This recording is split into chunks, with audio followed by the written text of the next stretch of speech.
राधे राधे। आप सभी को त्रिभुवन संकष्टी चतुर्थी की हार्दिक शुभकामनाएं। ये संकष्टी चतुर्थी बेहद खास है क्योंकि 3 साल में एक बार आती है। पुराणों के अनुसार अधिक मास में गणपति जी की पूजा करने से घर में जल्द मांगलिक कार्य संपन्न होते हैं। यही वजह है कि अधिक मास में आने वाली त्रिभुवन संकष्टी चतुर्थी का विशेष महत्व है। इस दिन भगवान गणपति के त्रिभुवन गणेश रूप की आराधना की जाती है। त्रिभुवन का अर्थ है तीनों लोकों में विद्यमान, अर्थात तीनों लोकों को प्रकाशित करने वाला होता है। अतः त्रिभुवन गणेश का अभिप्राय है तीनों लोकों में विद्यमान रहने वाले भगवान गणेश। तो आज इस वीडियो में हम जानेंगे त्रिभुवन संकष्टी चतुर्थी का व्रत कब किया जाएगा, पूजा विधि क्या रहेगी, भोग क्या लगाना है, एक विशेष भोग आपको अवश्य लगाना है भगवान गणेश जी को, और क्या आप खा सकते हैं क्या नहीं खा सकते हैं इस व्रत में, एवं त्रिभुवन संकष्टी चतुर्थी की व्रत कथा भी आज हम सुनेंगे। तो आइए वीडियो को शुरू करते हैं। सबसे पहले जान लेते हैं कि त्रिभुवन संकष्टी चतुर्थी का व्रत कब किया जाएगा। अधिक मास की त्रिभुवन संकष्टी चतुर्थी 3 जून 2026 को रात को 9:21 पर शुरू होगी और अगले दिन 4 जून 2026 को रात को 11:30 पर समाप्त होगी। क्योंकि संकष्टी चतुर्थी में चंद्रोदय का काफी महत्व है, चंद्रमा को अर्घ देकर ही व्रत पूर्ण किया जाता है, इसीलिए त्रिभुवन संकष्टी चतुर्थी का व्रत 3 जून 2026 को रखा जाएगा। पूजा का मुहूर्त सुबह 5:23 से लेकर सुबह 10:31 तक रहेगा और त्रिभुवन संकष्टी चतुर्थी के दिन चंद्रोदय का समय रहेगा रात को 10:04 पर और अगले दिन 4 जून को चंद्रोदय का समय रहेगा रात को 10:43 पर। अब आइए जान लेते हैं त्रिभुवन संकष्टी चतुर्थी की पूजा विधि। त्रिभुवन संकष्टी चतुर्थी के दिन व्रत एवं पूजन का विधान अन्य संकष्टी व्रतों के समान ही है, किंतु इस दिन विशेष रूप से भगवान गणेश जी को नारियल के लड्डुओं का भोग लगाया जाता है। अधिक मास होने के कारण इस दिन किए गए जप, तप, पूजन तथा व्रत आदि का सामान्य संकष्टी के व्रतों की तुलना में अनेक गुना फल प्राप्त होता है। यह उत्तम व्रत सभी मनोरथ पूर्ण करने वाला तथा समस्त कष्टों का निवारण करने वाला होता है। अब आइए जान लेते हैं त्रिभुवन संकष्टी चतुर्थी की सरल पूजा विधि। प्रातः स्नान करने के बाद सूर्य देव को जल अर्पित करें। इसके बाद त्रिभुवन संकष्टी चतुर्थी व्रत और गणेश पूजा का संकल्प लें। शुभ मुहूर्त में एक चौकी पर गणेश जी की मूर्ति स्थापित करें। गणेश जी का जलाभिषेक करें और वस्त्र, फूल माला, चंदन आदि से उनका श्रृंगार करें। पूजा में लाल वस्त्र और गेंदे के फूल का उपयोग करना शुभ माना जाता है। अब अक्षत, हल्दी, धूप, दीप, गंध, नैवेद्य, पान, सुपारी और फल अर्पित करके विधिवत पूजन करें। पूजा के दौरान ओम गण गणपतः नमः मंत्र का जाप करें। गणपति बप्पा को सिंदूर अर्पित करें और दुर्वा की 21 गांठ जरूर चढ़ाएं, क्योंकि भगवान गणेश जी को दुर्वा बेहद प्रिय है। भगवान गणेश जी को मोदक और लड्डुओं का भोग लगाएं, खासकर नारियल के लड्डुओं का भोग अवश्य लगाएं।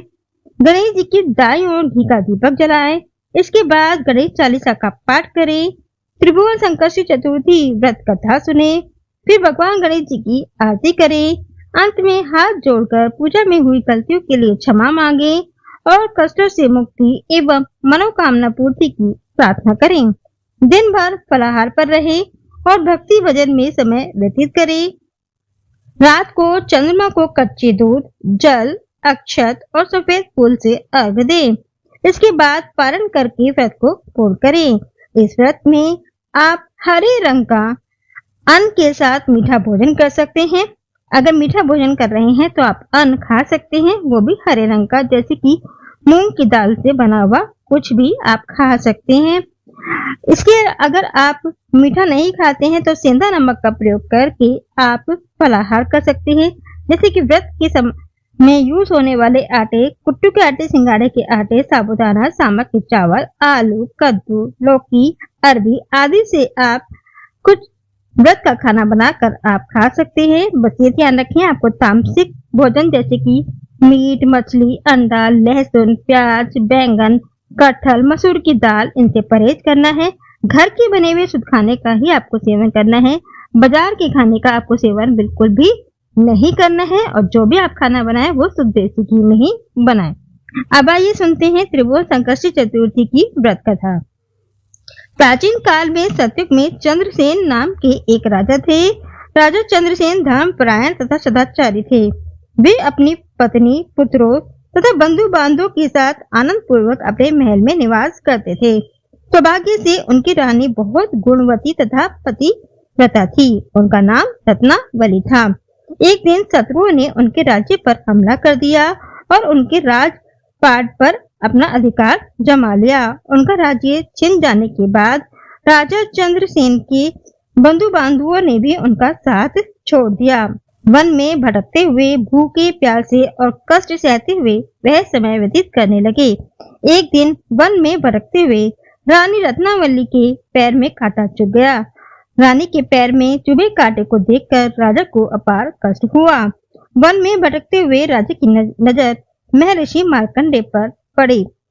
दोनों राजा और रानी मार्कंडेय ऋषि के पास गए और उन्हें प्रणाम किया। राजा चंद्रसेन बोले, पूज्यवर, मैंने पूर्व जन्म में ऐसा कौन सा पाप कर्म किया है जिससे मेरा राज्य शत्रुओं द्वारा छीन लिया गया है? यह सुनकर महर्षि बोले, राजन, मैं आपको पूर्व जन्म के का वृतांत बताता हूँ। आप उस जन्म में भी एक राजा थे। एक बार आप शिकार करने गहन जंगल में गए। शिकार करते करते आपको रात हो गई। उस वन में आपने एक सुंदर सरोवर देखा और उसके किनारे लाल रंग की साड़ी में सुशोभित नाग कन्याओं को भी देखा। वह सब संकष्टी चतुर्थी का व्रत कर रही थी। जब वह चंद्रमा को अर्घ्य देकर अपने घर जाने लगी, तब आप उनके सामने खड़े हो गए और उनसे पूछने लगे, हे नाग कन्याओं, कृपा कर मुझे बताओ कि आप किस भगवान की पूजा कर रही हैं? मैं भी यह पूजन करना चाहता हूँ। यह सुनकर कन्याएं बोली, आज अधिक मास की चतुर्थी है। हम इस दिन भगवान गणेश जी की पूजा करते हैं। दिन भर उपवास कर शाम को गणेश जी की पूजा करने के बाद चंद्रमा को अर्घ्य देकर हम अपना व्रत पूर्ण करते हैं। यह बात सुनकर राजा ने नाग कन्याओं को नमस्कार किया और मन में संकल्प लिया कि मैं भी यह व्रत करूंगा। व्रत के प्रभाव से गणेश जी आपसे प्रसन्न हुए और आपको पुत्र, सत्गुणों वाली स्त्री, धन धान्य आदि से परिपूर्ण किया। परंतु कुछ समय बाद आप गणेश जी का यह व्रत करना भूल गए। इसके बाद आप मृत्यु को प्राप्त हुए।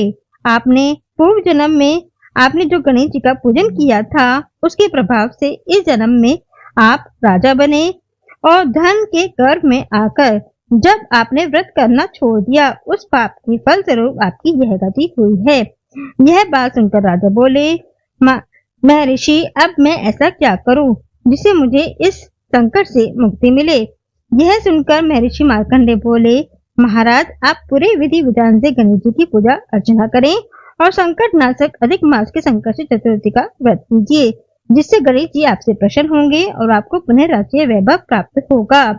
महर्षि की बात सुनकर राजा ने उन्हें प्रणाम किया और अपनी कुटिया में चले गए।